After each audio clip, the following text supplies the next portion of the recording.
소망을 가지고 나아갈 수 있도록 도와주시옵소서. 우리 중에 연약한 이들 있습니까? 하나님께서 친히 찾아가 주셔서 치료하시고 회복시켜 주시며, 또한 낭만한 자들, 또한 연약한 자들, 어린 자들 하나님께서 친히 찾아가 주셔서 다시 한 번 더 일으켜 세워 주시고, 또한 강건케 허락하여 주시옵소서. 우리 교회를 위하여서 기도할 때나 우리 자녀들, 우리 아이들, 또는 우리 형제자매들, 우리 가족들, 우리 이웃들을 위하여서 기도할 때 하나님께서 놀랍게 역사하여 주셔서 우리의 기도에 하나님께서 놀랍게 역사하시고 또 30배, 60배, 100배의 그런 놀라운 열매들을 맺어갈 수 있도록 은혜를 베풀어 주시옵소서. 오늘도 주의 은혜 가운데 있기를 원합니다. 하나님께서 우리의 심령을 붙잡아 주옵시고, 주의 성령께서 우리의 심령을 인도하시고 우리의 영혼과 우리의 마음과 우리의 행실들을 다 인도하여 주시옵소서. 감사하며 예수님의 이름으로 기도드립니다. 아멘.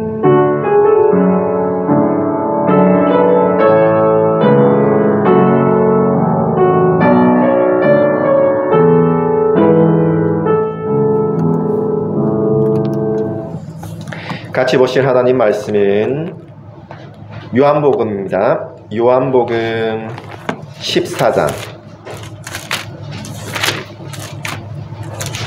요한복음 14장 1절로 14절까지 말씀입니다.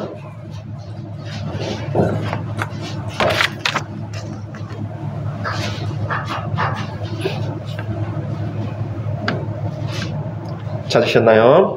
요한복음 14장 1절로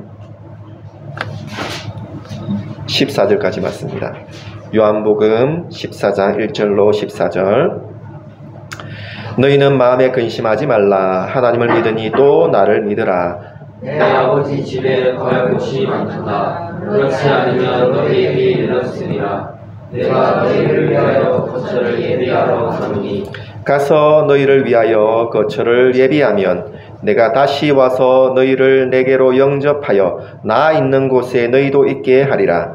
내가 어디로 가는지 그 길을 너희가 아느니라. 도마가 이르되 주여 주께서 어디로 가시는지 우리가 알지 못하거늘 그 길을 어찌 알겠사옵나이까.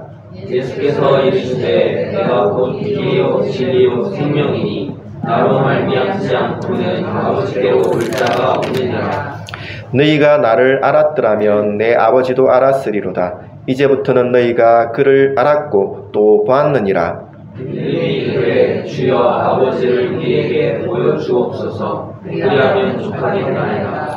예수께서 이르시되 빌립아 내가 이렇게 오래 너희와 함께 있으되 내가 나를 알지 못하느냐. 나를 본 자는 아버지를 보았거늘 어찌하여 아버지를 보이라 하느냐. 내가 아버지 안에 거하고 아버지는 내 안에 계신 것을 내가 믿지 아니하느냐. 내가 너희에게 이르는 말은 스스로 하는 것이 아니라 아버지께서 내 안에 계셔서 그의 일을 하시는 것이라. 내가 아버지 안에 거하고 아버지께서 내 안에 계심을 믿으라. 그렇지 못하겠거든 행하는 그 일로 말미암아 나를 믿으라. 내가 진실로 너희에게 이르노니 나를 믿는 자는 내가 하는 일을 그도 할 것이요 또한 그보다 큰 일도 하니 너는 내가 아버지께로 가리라. 너희가 내 이름으로 무엇을 구하든지 내가 행하리니 이는 아버지로 하여금 아들로 말미암아 영광을 받으시게 하려 함이라. 내 이름으로 무엇이든지 내게 구하면 내가 행하리라. 아멘. 용기 있는 신앙이라는 제목으로 함께 은혜를 나누도록 하겠습니다. 군인이 되기 위해서는 먼저 훈련소에 들어가게 됩니다. 훈련소에 들어가면 이런 훈련 저런 훈련, 저도 훈련소 시절이 있었고 그런 훈련들을 받았는데 PRI라고 하죠. 피가 튀고 알이 베이고 이가 갈린다라는 그 사격 훈련 전에, 사격하기 전에 받는 PRI 훈련도 어렵다고 하는데 저는 그렇게 막 어렵다라고 느낌은 없었습니다. 그리고 제일 힘든 훈련 중에 하나가 화생방 훈련. 그거는 좀 참기가 쉽지는 않았습니다. 그래도 다 같이 하는 거니까 그나마 그래도 할 수가 있었고요. 어쨌든 화생방 훈련이 좀 어려웠고 유기역 훈련도 조금 어렵기는 했습니다. 유기역 훈련 한다는 그 자체보다 유기역 하기 전에 PT 체조 하는 것이 좀 어려웠죠. 어쨌든 그런 어려운 훈련도 있었고 하지만 그나마 다 같이 하는 거니까 그래도 뭐 견딜만 했고 한데, 저는 개인적으로는 조금 불만족스럽고 좀 싫었던 것이 뭐냐 하면, 을차례를 봤는데 보통 조금 잘못하면 저기 나무까지 선착순 3명 하거든요. 그러면 훈련생들이 막 뛰어갑니다. 막 뛰어가서 선착순 하나, 둘, 셋 하는데 그 3명 안에 못 들거든요, 대부분 다. 그러면 또 선착순 3명 합니다. 그럼 또 막 뛰어갑니다. 그래도 3명 안에 못 듭니다. 제가 달리기가 그렇게 빠른 편이 아니라 가지고 중간쯤은 합니다. 그런데 앞에 3명 안에는 못 듭니다. 근데 또 달리고 또 달리고 또 달리고 3번 4번 달리고 나면 너무 진이 빠집니다. 그래서 나중에는 꾀를 내는 거죠. 선착순 3명 하면 어떻게 합니까? 대부분의 그 훈련생들도 다 똑같습니다. 저와 비슷합니다. 대충 뛰는 겁니다. 힘들지 않게. 어차피 열심히 뛰어도 3번 4번 뛰는 거고, 그냥 대충 천천히 뛰어도 3번 4번 뛰는 거니까 그냥 대충 뛰는 겁니다. 군대에서 유명한 말이 있죠. 너무 튀지 마라. 줄을 잘 서야 된다. 그리고 또 중간만 해라. 너무 앞에서도 안 되고 너무 뒤에서도 안 된다. 이런 말들이 많습니다. 주로 군대에서 이렇게 눈에 튀면 일도 많이 하게 되고, 또 이런저런 상황에서 좋지 않은 그런 상황이 있다는 그런 생각 때문에 그렇게 좀 이렇게 해라 라고 말을 하는데, 이런 모습들이 아마 세상에서도 좀 통용되는 것 같습니다. 모난 돌이 정 맞는다고, 그냥 중간쯤만 해라, 너무 튀지 마라 라는 것이 많은 사람들이 그렇게 생각을 하죠. 그런데 예수 믿는 사람은 그런 생각을 조금 버려야 됩니다. 제가 조금 후회가 되는 것 중에 하나가 그런 겁니다. 그냥 대충 중간쯤만 하려는 그런 생각들. 내가 왜 젊었을 때 그렇게 열정적으로 어느 한 부분에 빠져서 그렇게 열정적으로 막 나를 쏟아붓지 못했을까 하는 그런 마음들이 있는 거죠. 미래를 생각하면서 조금 에너지를 아껴두고 미래에 쏟겠다라는 그런 생각으로 어느 정도 이렇게 적당하게 하는 모습들, 그런 것이 어떤 부분에 있어서는 조금 후회가 되는 부분도 있습니다. 어찌되었든 제가 여러분들에게, 특히 우리 아이들에게 권하고 싶은 것은 뭐냐 하면, 젊었을 때 열정을 쏟고 열심히 해볼 필요가 있다는 것입니다. 그렇게 열심히 해봄으로써 뭔가 이렇게 내가 얻는 것이 있다는 것입니다. 예수 믿는 사람들은, 예수 믿는 사람이나 예수 믿지 않는 사람이나 미래에 대한 근심이나 걱정이 있습니다. 그래서 용기 있게 뭔가를 막 팍 뛰어들어서 뭔가를 하는 그런 것이 좀 없습니다. 미래에 대한 두려움 때문이죠. 그러나 예수 믿는 사람은 이런 두려움, 근심, 걱정에 대하여서 내려놓는 것이 필요합니다. 용기가 좀 있어야 됩니다. 그래서 정말 나의 삶을 예수 그리스도 안에서 정말 열심히 뭔가를 해보는 것이 반드시 필요합니다. 오늘 이 말씀은 예수님이 그 십자가에 달려 죽으시기 전에 제자들에게 하신 말씀이거든요. 죽기 전에, 가기 전에, 만약에 여러분들이 죽기 전에 혹은 어디에 가기 전에 자녀들에게 혹은 아이들에게 하고자 하는 말씀이 있다면 어떤 것이 있겠습니까? 누구누구는 뭐 이렇게 살고, 누구누구는 저렇게 살고, 누구는 좀 성질 좀 죽이고, 누구는 또 좀 공부 좀 열심히 하고, 또 누구는 또 열심히 좀 노력 좀 하고, 이런 식으로 어떤 조언을 해주지 않겠습니까? 근데 예수님은 지금 가고 있으면서 나는 간다 하면서 하시는 말씀이 조금 제자들의 입장에서는 이해가 안 되는 그런 말씀을 하십니다. 나는 간다. 너희들이 알아서 좀 잘 살아봐 하는 식의 말씀을 하시는 것 같습니다. 그러면서 나는 간다. 나는 가는데 너희가 있을 집을 내가 다 마련한 다음에 내가 다시 오겠다. 그때까지 너희가 잘 살아봐 하는 식의 말씀인 것 같거든요.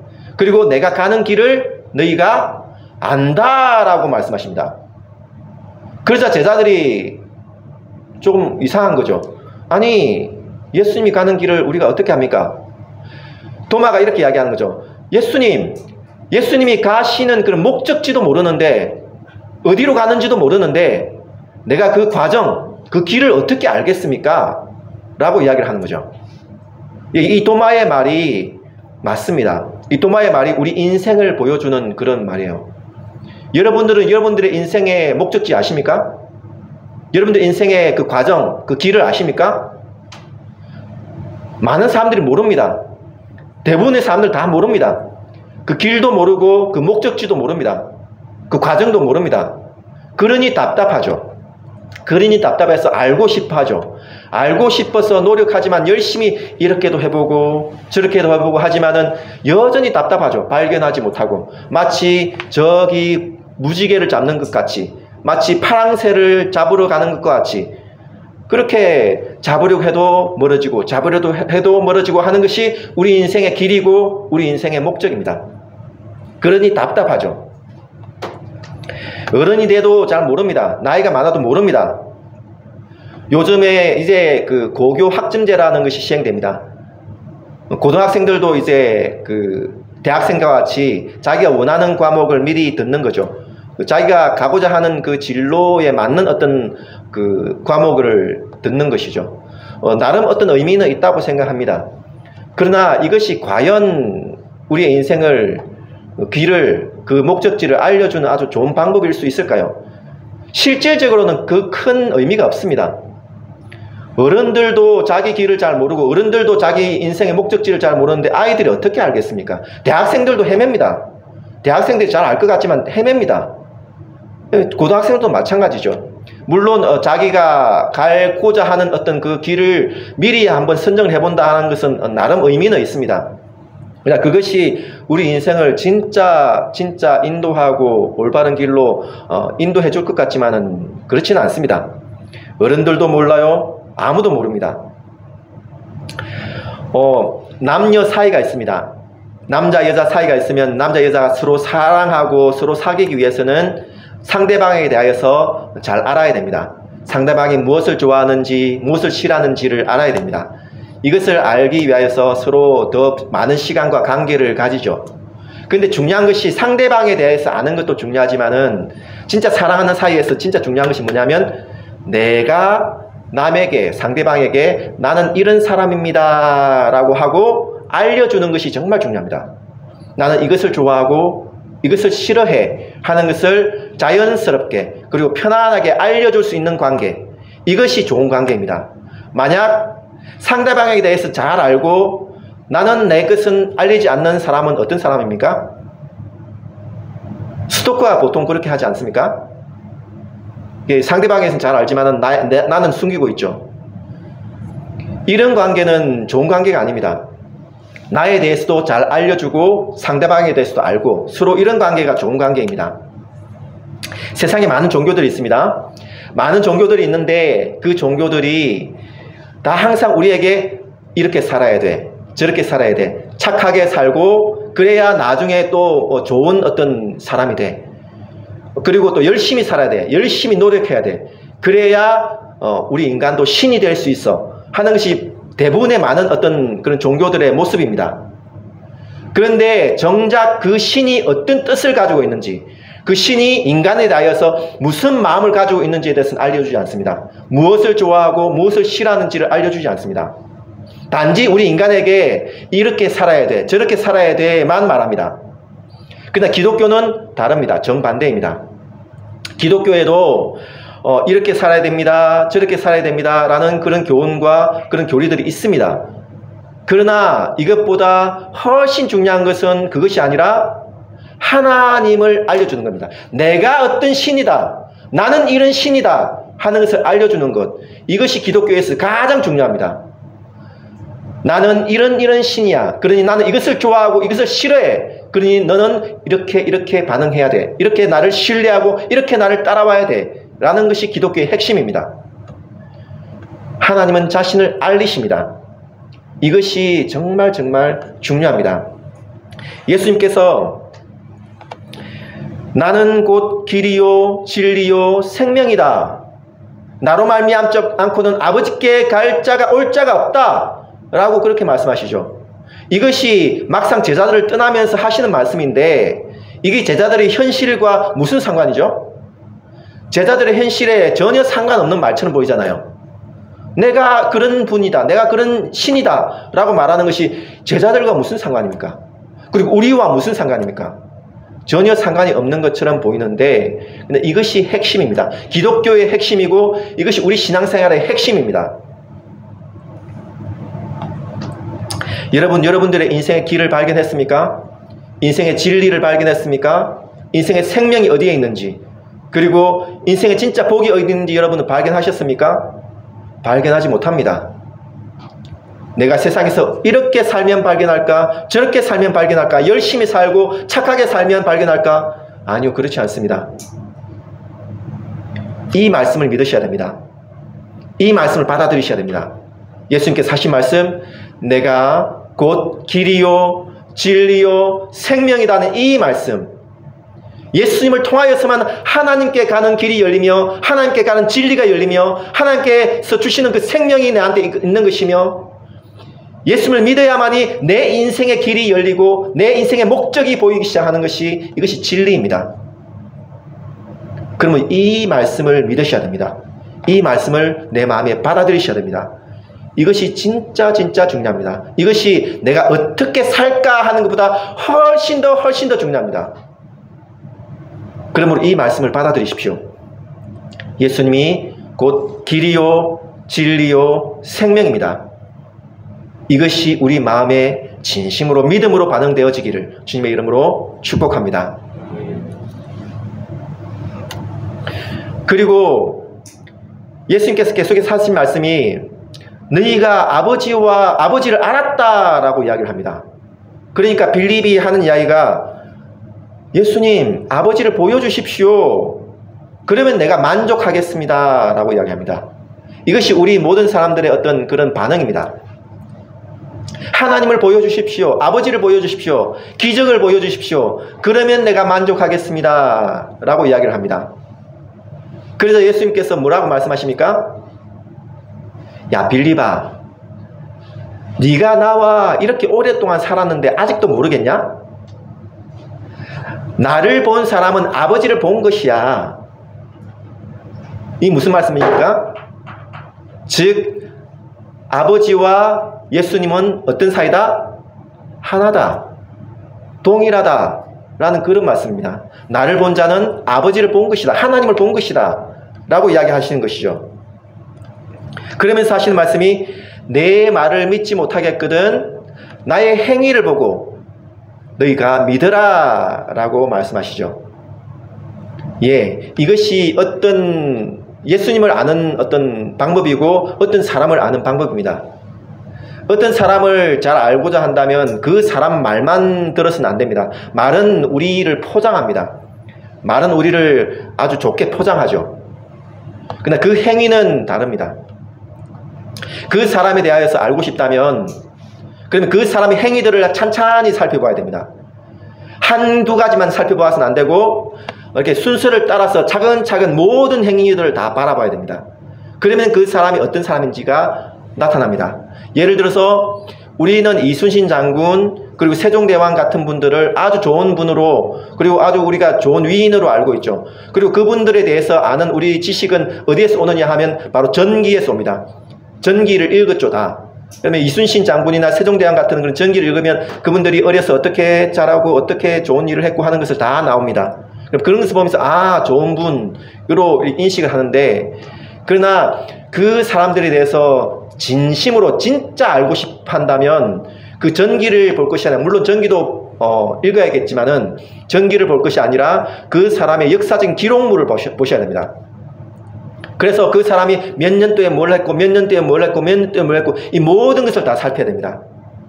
그래서 그 모든 기록들을, 그 행실들을 다 살펴본 다음에 아 이분은 이런 부분에 있는 장점이 있고 이런 부분에 있는 단점이 있구나, 이런 부분은 참 좋지만 이런 부분은 아 이런 부분도 있었구나, 이런 안 좋은 부분도 있었구나 하는 것을 알게 됩니다. 이것이 그 사람을 알아가는, 정확하게 알아가는 방법입니다. 마찬가지입니다. 예수님에 대해서 알고자 합니까? 그러면 예수님의 말씀을, 모든 말씀을 바라봐야 됩니다. 뿐만 아니라 예수님이 어디에서 뭘 했고 어디에서 뭘 했고 어디에서 뭘 했고 그 사건들을 다 살펴봐야 됩니다. 이런 어떤 예가 있죠. 어떤 기자가 예수님은 가짜다 라는 것을 밝혀내기 위해서 성경을 연구합니다. 성경을 연구하고 그 예수님의 행실들을 쭉 보니까 어때요? 결국에는 이 사람이 예수님은 가짜가 아니라 진짜구나라는 것을 나중에 알게 되고 예수님을 믿게 되었다고 하죠. 예, 진짜입니다. 예수님을 알고자 한다면 예수님의 그 모든 행실들을 바라보십시오. 모든 행위들을 바라보십시오. 그러면 예수님이 가짜가 아니라 진짜구나라는 것을 알게 됩니다. 하나님에 대해서도 마찬가지입니다. 여러분들 하나님을 알고자 한다면 구약의 창세기부터 있었던 사건들을 쭉 나열해 보십시오.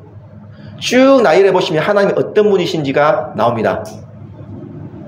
많은 사람들이 그 구약에 있는 그런 내용들을 몇 가지 내용들만 보고 구약의 하나님은 무서운 하나님, 심판하시는 하나님, 이스라엘 백성들을 많이 죽이신 하나님, 그런 무서운 하나님으로 많이 인식을 하는데 아닙니다.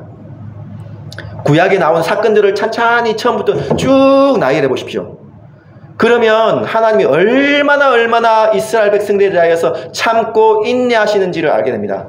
그분이 얼마나 이스라엘을 사랑하시는 분이신지를 알게 됩니다.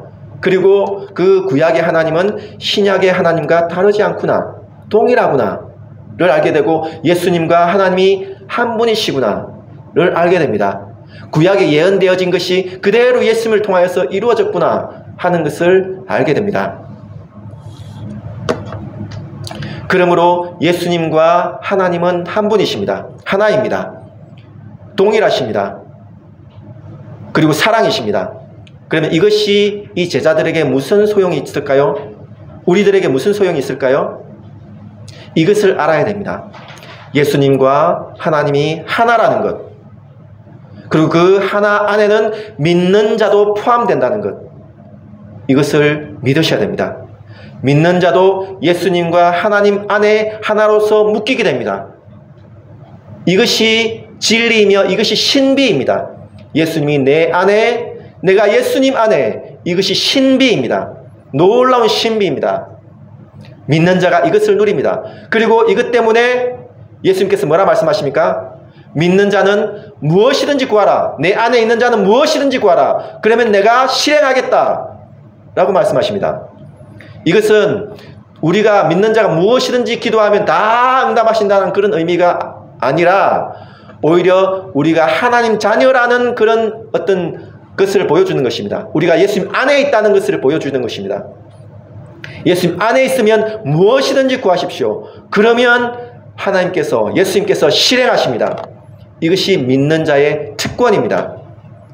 그러므로 잊지 마십시오. 예수님이 곧 길이요 진리요 생명입니다.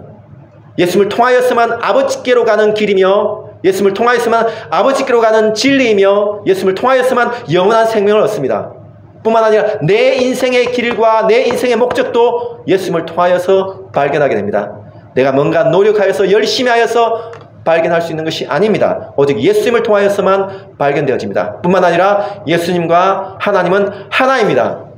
그리고 믿는 자도 그 안에 포함됩니다. 믿는 자는 무엇이든지 구하십시오. 그러면 예수님께서 실행하십니다. 이것이 진리입니다. 믿으십시오.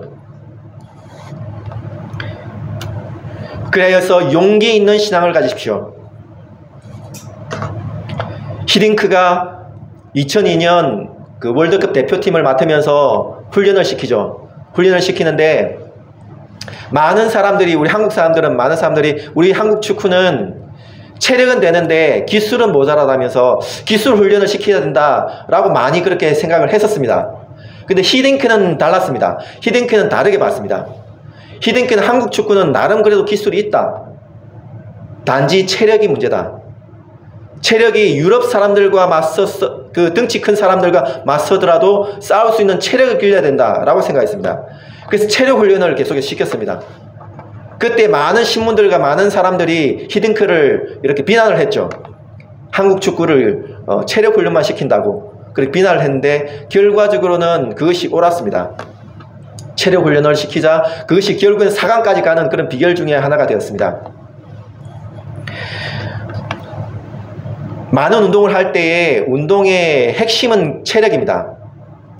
손으로 하는 운동이든지 발로 하는 운동이든지 무슨 운동이든지 항상 그 기본은 체력입니다. 체력이 바탕이 되어져야 다른 것을 할 수 있습니다.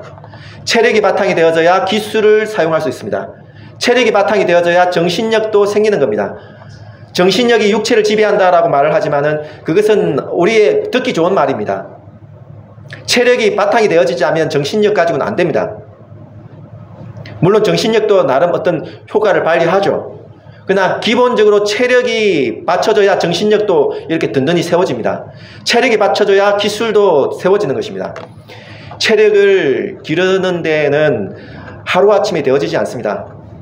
체력을 기르기 위하여서는 매일매일 달리기를 해야 됩니다. 매일 달리기를 함으로써 기초 체력이 길러집니다. 그래서 싸워서 이길 수 있는 힘이 길러지는 것입니다. 우리 신앙도 우리 인생도 마찬가지입니다. 기초 체력이 가장 중요합니다. 이 기초 체력이 있어야 세상을 이길 수가 있고 기초 체력이 있어야 싸울 힘이 생기는 것입니다. 이 기초 체력이 없어서 세상을 넉넉히 이기지 못하는 것입니다. 이 기초 체력이 어디에서 오는 것일까요?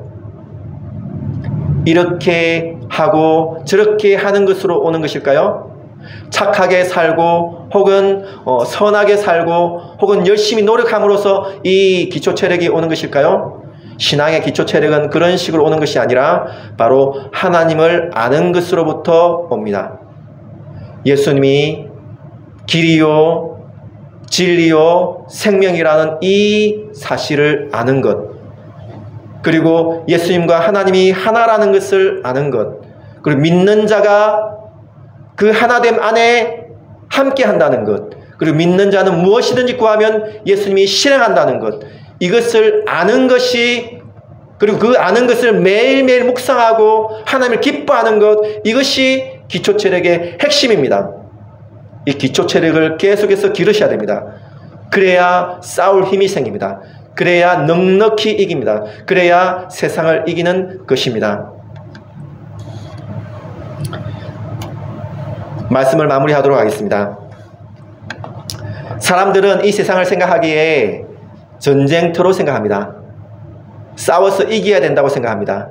다른 사람을 밟고 일어서야 내가 성공하는 것이며, 그리고 그래야 내가 잘 사는 것이며, 그래야 내가 나름 행복한 삶을 살 수 있다라고 생각을 합니다. 세상은 전쟁터와 같습니다. 그런데 예수님께서 오셨습니다. 예수님께서 십자가에 달려 죽으셨습니다.